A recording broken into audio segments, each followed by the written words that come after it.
Meanwhile, many expect the NFC West to be a dogfight between the Seahawks and the Cardinals this season. Well, if ESPN.com's power rankings are any indication of the battle to come, we should all buckle up. Leading the pack is Russell Wilson and the Seahawks, followed by Carson Palmer's Cardinals at 2. Now, the Cardinals won the division in 2015, but Russell Wilson says this is the most talented team he's been a part of since being in Seattle, including his Super Bowl winning team in 2013. So the question, gentlemen, Max, we'll start with you, is who wins the NFC West, the Hawks or the Cards? The answer is the Seattle Seahawks.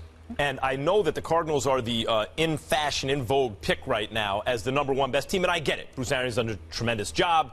They have weapons everywhere, both sides of the ball. They looked even last year to be the most well-rounded team in the NFL. Man, don't try to hedge your bets. Talk about your Seattle Seahawks since you're so bold. I'm going to talk about it. So talk about your Seattle Seahawks. Lead the Cardinals to me.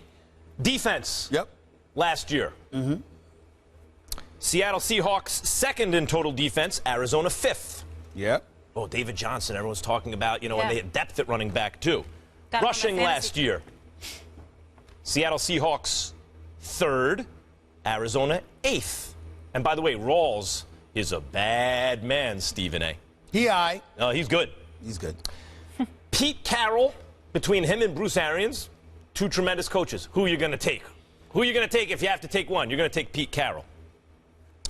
Cam Chancellor is not going to miss the first 2 weeks of the season. Both losses last season for Seattle. Make them 2 games better, potentially. Jimmy Graham is going to be integrated into the offense. Remember, they traded Max Unger for him. It hurt the offensive line. They had a year to get over that. They now have what you would think would be an elite, at least pass-catching tight end back in that offense. And then finally, and most importantly, Stephen A., they got the demonstrably better and clearly better quarterback. Russell Wilson is obviously and clearly better than Carson Palmer. Carson Palmer will take those shots down the field. He's a gunslinger. He'll take risks. Russell Wilson will be more effective. He's more conservative with the ball, yes. He's much more mobile. He is the better third down quarterback. He's the guy you'd want with the ball in his hand and the game on the line consistently throughout his career, coming through with huge clutch plays. Compare that to how Carson Palmer fared with the money on the line last year in the playoffs. And even at receiver, where you say John Brown, like that's a clear advantage. In fact, Russell Wilson to Doug Baldwin is probably the most underrated tandem in the NFL. Doug Baldwin is a baller. They don't just, for whatever reason, because Pete Carroll cares, I guess, more about winning games than racking up stats. I'm not saying Bruce Arians is trying to rack up stats, but Baldwin really is not used like the level of talent and ability and performance he's demonstrated, especially over the last couple of years. I think where there's an edge, this goes to Seattle. And I'm comfortable saying Seattle Seahawks better than the Arizona Cardinals. Well, I'm not going to insult that pick, but what I'm going to tell you is that Arizona is no joke. Carson Palmer wet the bed in the playoffs, 6 turnovers, 4 interceptions. He was god-awful. Even though his thumb was injured, the bottom line is it was a pathetic performance, and it ruined an otherwise tremendous season on his part. I think Arizona's a question mark at the tight end slot because you need somebody to throw the ball to over the middle, which is not to say that you can't do that.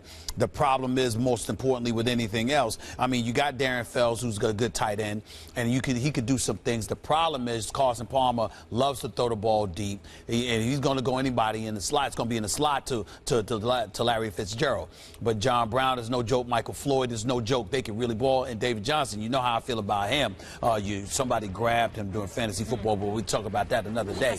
In the end, when you consider the fact that he's a dual threat out of the backfield, running the football and catching it as a good receiver, I think their offense with Bruce Arians, pulling the strings, has an opportunity to be high-powered. Questions on your offensive line, questions at your tight end spot, but I think both of those issues are neutralized by the dual threat that is David Johnson, combined with Larry Fitzgerald being in the slot and having wideouts who are deep threats. So when I look at it from that perspective, with Bruce Arians coaching, and I think Arizona's defense is going to be relatively decent with Calais Campbell and a crew, especially with the Honey Badger being back, with Patrick Patterson and back there with him in the secondary, Jones. And you got Chandler Jones. I'm sorry, and they got Kim Dichie. I'm a fan of his. I love Kim Dichie. I loved him more than Joey Bosa.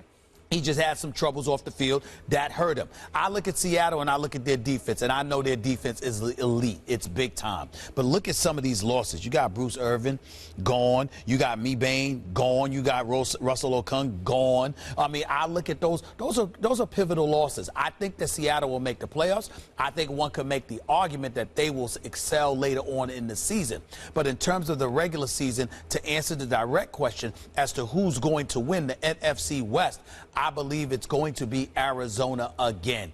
I think Seattle will be a wild card, and they may make some noise in the playoffs. But during the regular season, I think that Arizona is gonna squeeze out. They probably get them by just one game, but I think they're going to win the division. When you sling it around like Carson Palmer, especially down the field, and don't always seem to make judicious decisions with the ball, and no one seems to be better at that, by the way, than Russell Wilson, you're going to get picked. Casey Joyner, the football scientist, wrote about this in his fantasy draft guide. Like, Carson Palmer's picks could go way up any given year. That could happen the way he throws the ball down the field. Unlikely with Russell Wilson, who, by the way, when people talk about, and I've talked about it a lot, Cam Newton in the second half of last year, Tom Brady throughout most of last year, especially through two-thirds of the season, Aaron Rodgers, of course, when he has weapons available. In fact, the best football player on earth over the second half of last season was Russell Wilson. Like, for some reason, the perception of him still hasn't fully caught up to the reality of him, because he was considered a game manager who was mobile. But in fact, even then, he was a really good game manager who was big on third down, which is exactly what you want. And then he took his game to the next level. But the part that you're missing, Max, is that even though he's better than a game manager, I consider Russell Wilson an all-pro. I consider him to be a tier 1 player. I think he's big time. Here's the problem. Your defense is so elite, you can afford as an offense to be relatively conservative, which at times they appear to be. Now, beast mode being gone, key is going to be Rawls, because if Rawls is not running the football well enough, that's going to put more pressure on Russell Wilson. Now, Russell Wilson will get it done. He will close the deal more often than not. And we know that about him. The flip side is if you're Pete Carroll and those boys, because you don't want to sit up there and put Russell Wilson in any kind of precarious position, you'll lean on a defense which will make your offense relatively methodical and conservative. And as a result, it might cost you a couple of games during the regular season. During the playoffs, you'll be able to shine. But during the regular season, Bruce Arians is going to let it fly. And they're going to go for it. More so than Seattle, which is why I give them the edge in the regular season. Don't forget those first 2 weeks, close games that they lost without Cam Chancellor. That didn't happen in this year. Well, they struggled because they were missing a couple. Yeah, but you also got to remember, it wasn't just because Cam Chancellor was gone. Even when they came back, there was a couple of games they lost. You're talking about chemistry, continuity, because people want new contracts, because everybody wants to shine. Sometimes you got locker room issues in Seattle. You give me, they get it together, among comparable teams, you give me the team with the better coach and better quarterback, Seattle. Both teams are so stacked, but that Panthers game is still in my mind when it was bad, but that was talking playoffs, not regular season. Of course. The Seahawks and Cardinals are tied for 8-1 odds to win it all, and the Patriots are first with 7-1 odds.